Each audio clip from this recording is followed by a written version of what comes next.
Today, we're going to show you how to change the name of your iPhone. Customizing your device name allows you to add a personal touch and make it easier to identify when connecting to other devices or managing iCloud.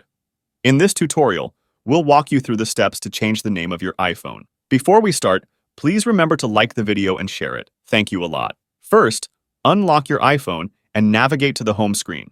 Find the Settings app. It looks like a gear icon, and tap on it to open the Settings menu. In the Settings menu, scroll down and tap on the General option.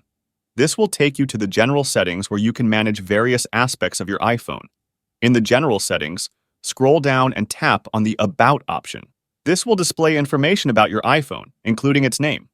On the About screen, you'll see various details about your iPhone, including its name. Tap on the Name section. Tap on the Name field to edit the current name of your iPhone. You can use the on-screen keyboard to enter a new name of your choice. What name should I choose? Use a unique name.